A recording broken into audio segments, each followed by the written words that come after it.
We're kickstarting the show, getting straight into conversation with the MEC of Education, Barbara Creecy, in studio. This year's budget showed that spending on education will grow from 207 billion rand in 2012 to 236 billion rand in 2015. And as I said, joining us in studio to take a look at the kind of investment South Africa is making in education, specifically right here in Gauteng, is the MEC of Education in Gauteng, Barbara Creecy.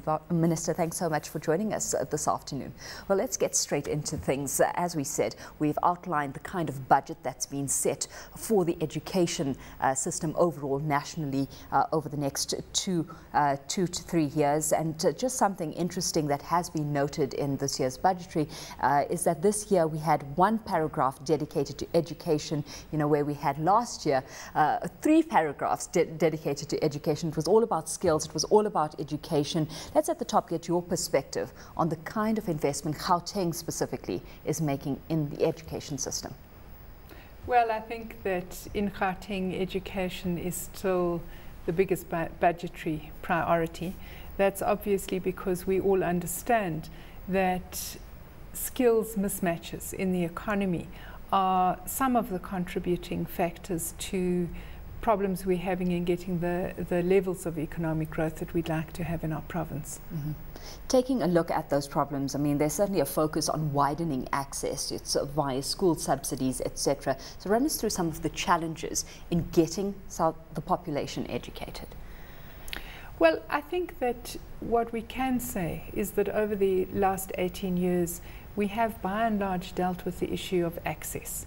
So we would find that in this province in particular, in primary school, we would have 100% of young people who need to be in primary school are in primary school. At secondary school level, we're looking at about 93–94% of young people being in secondary school. Obviously, as you've already said, we have free schooling in no-fee schools for almost 60% of the population. We're feeding more than 1 million children in this province every day in primary and in secondary schools. We've got scholar transport. We have free uniforms for orphans and vulnerable children. So all of these things, I think, contribute towards keeping children in school. The big issue is the question of quality. Yeah. Because I think what we're interested in is not just making sure that young people stay in school and that they matriculate, but we're also very interested in seeing that they matriculate with sufficient quality, that they're able to go on to either university or to a technical institution. So what are we looking at in terms of accountability of systems and the kind of systems that are being put in place, that they are actually quality controlling correctly? Look, I think that first and foremost, any education system is only as good as the quality of its educators. So we do have in place in Gauteng very huge programs for in-service training of teachers. Last year we had almost 1/3 of all the educators that we employ in the province in in-service training. This year we're looking at similar figures. We are working first and foremost in the foundation phase. We want to make sure that young people leave primary school being able to read and write. So it means that those educators in the foundation phase that are dealing with the little ones, grade 1 to 3, but also those working in teaching English and also in mathematics from grade 4 to grade 7, looking at putting those educators into formal training programs, but also supporting them with work-based coaching so that the kinds of things that they're learning in school holidays and in weekends, we make sure that we have coaches on site reinforcing those learnings during the actual school day. Because, clearly Gauteng classrooms have complexities. They are affected by poverty. There are various socioeconomic factors, psychological factors that impact on youngsters. So we want to make sure that the teachers can actually cope at the coalface. Same thing in the secondary phase, making sure that we have in-service training for our educators. Working on the management side, I think one of the things we know is that one of the reasons why schools don't perform well is that they only cover 60% of the curriculum. So we've put in place what we call milestones for every subject, for every grade, so that we can monitor how far we are with the rollout of the curriculum in each and every month. Working with youngsters themselves. We've got very big camps for our matriculants and for our grades 10 and 11, reinforcing the learnings that they do during the week. And of course, not to forget working with parents. Yeah. Trying to get parents to understand what it takes to get a child to perform well at school, helping parents, even those who might feel a bit insecure about their own educational backgrounds, to support children in the learning environment. As this evolution happens, let's take it to the tertiary level here, because time and time again being brought up is that we aren't equipping students with the right skill sets. There's inadequate skills, and then a deficiency on that front crops up as one of the challenges for South African business at large. What's your perspective on that issue, and universities specifically readying graduates for the workforce?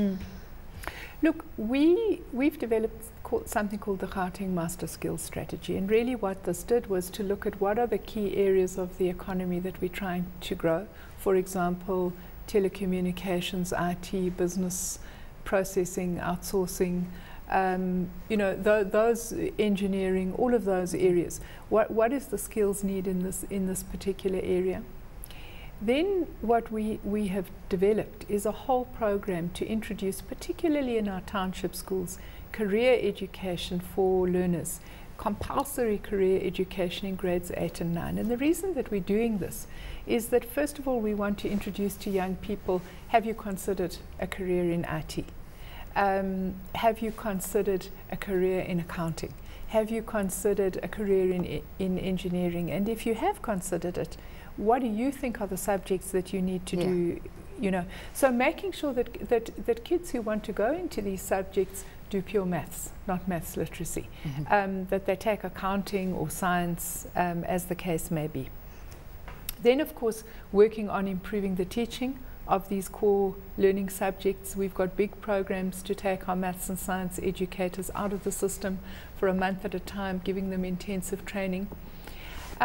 The other thing, of course, that's really important is looking at making sure that those young people who do well at school can access university. The Gauteng provincial government this year gave 7,000 bursaries, 3,000 for university, 3,000 for FET colleges. But then, of course, there's the question, well, once they graduate, then what? And I think that's where the issue of learnerships and internships become very important. So let's look at the role of business in this regard, because having said that, and while that's the stride that the Education Department itself is making, what onus is placed on Business South Africa itself? Well, I think obviously, first and foremost, government can't do everything. But also government realistically is not going to give young people the appropriate work placements once they qualify. And I think that this is where the role of the private sector is terribly important, because just because someone has graduated doesn't mean that they're workplace ready. And I think that internships give young people an opportunity to understand the core business of a particular environment. It gives them an opportunity to understand workplace discipline, getting to work on time, putting your job first.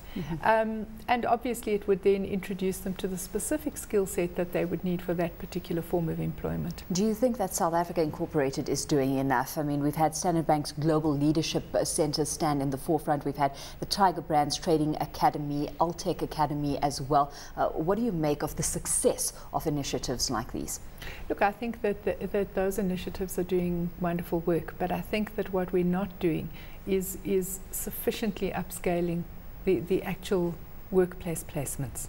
And I think we've got to look at those in two senses. The one would be looking for opportunities to introduce young people to particular sectors of the economy, even during their school holidays. I think that's very important. You know, we've been working on a turnaround strategy for our technical high schools, and one of the things that we see very clearly is that where technical high schools are closely aligned with a particular industry, and these young people go into that industry during their holidays, you'll get much better outputs, both academically and in terms of the absorption of these young people into the workplace in due course. So I think that we do need to look at dramatically increasing our offerings in this particular area.